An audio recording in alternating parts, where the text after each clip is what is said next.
महाराष्ट्राचा सभागृह, ऐतिहासिक वास्तू, राजकीय वारसा, महाराष्ट्राचं प्रतिनिधित्व करणाऱ्या आमदारांची वास्तू आणि त्याही पलीकडे जाऊन महाराष्ट्राच्या 12 कोटी जनतेची प्रचंड अपेक्षा, आशा, आमचे स्वप्न पूर्ण होतील, शेतकऱ्याची कर्जमाफी जाहीर होईल, आमच्यासाठी योजना येतील असं आशेनं ज्या वास्तूकडे महाराष्ट्र वर्षानुवर्ष पाहतो, अशी महाराष्ट्राची वास्तू म्हणजे महाराष्ट्राचं विधान भवन. 1960च्या दशकामध्ये महाराष्ट्रात अन्नधान्याची टंचाई निर्माण झाली.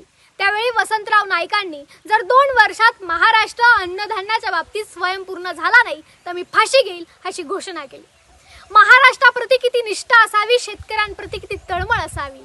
जर महाराष्ट्र अन्नधान्याच्या बाबतीत स्वयंपूर्ण झाला नाही तर 2 वर्षात मी फाशी घेईल असे म्हणणारे नेते सुद्धा त्याच सभागृहात बसले.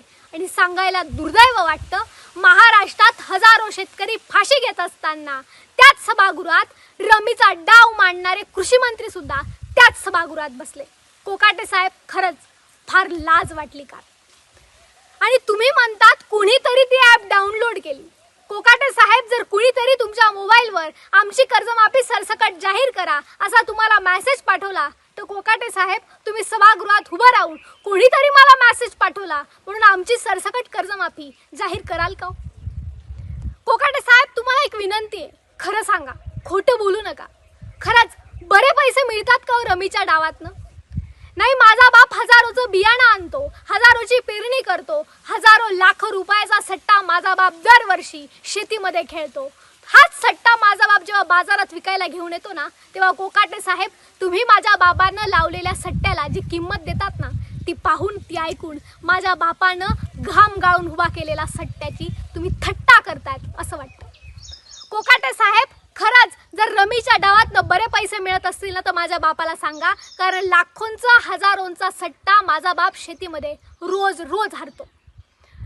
जर खरंच बरे पैसे मिळत असतील तर मीही माझ्या बापाला सांगते, कशाला ही ओसाडगावची पाटीलकी करताय, सोडून द्या आणि रमीचा डाव मांडा. आपले कृषी मंत्री खेळतायत. मी तर म्हणते, तुम्हाला त्या क्षेत्रातलं एवढं ज्ञान असेल तर महाराष्ट्रातल्या तमाम शेतकऱ्यांसाठी एक रमीच्या डावाचं किंबहुना रमीचा खेळ कसा खेळावा आणि त्यातनं कसे पैसे वगैरे कमवावे यासाठी कृषी मंत्री साहेब एक शिबिरच का घेत नाही? महाराष्ट्राच्या भविष्यातल्या पिढीसाठी कृषी मंत्र्यांचं योगदान आमच्या स्मरणात तरी राहील. काल परवा सभागृहात हाणामारी झाली, काल तर रमीचा डावच झाला. आता योगेश कदम साहेबांनी सभागृहात मला दारूच्या दुकानाचा परवाना द्या एवढंच मागायचं राहिलं. कोकाटे साहेब, ते सभागृह आदरणीय वसंतराव नाईकांचं, ते सभागृह यशवंतराव चव्हाणांचं, ते सभागृह आर पाटलांचं, ते सभागृह आदरणीय गोपीनाथराव मुंडेंचं, ते सभागृह आदरणीय विलासराव देशमुखांचं, ते सभागृह आदरणीय शरद पवारांचं. ऐकायला जड वाटेल पण ते सभागृह 2 लाखांची शेतकऱ्यांची सरसकट कर्जमाफी करणाऱ्या सन्माननीय उद्धव बाळासाहेब ठाकरे यांचं. कोकाटे साहेब, रमीचा डाव तुम्ही खेळतायत. अहो, खरंच शिकवून टाका आमच्या बापांनाही. आणि असंही जर समजा रमी खेळता खेळता माझा बाप जर कर्जबाजारी झाला तर कृषी मंत्रीच जर रमीचा डाव खेळतायत तर कर्ज माझ्या बापावर झालं तर रमीचा डाव खेळत असताना कर्जबाजारी झाल्यामुळे आमची कर्जमाफी होण्याची शक्यता जास्त आहे. महाराष्ट्राचे मुख्यमंत्री म्हटले होते, आमची राजकीय संस्कृती महाराष्ट्राची जी बिघडली आहे ती सुधारवण्याचा मी प्रयत्न करेन. मुख्यमंत्री साहेब, मला त्याबद्दल काही म्हणायचं नाही, फक्त हो आठवण करून द्यायची.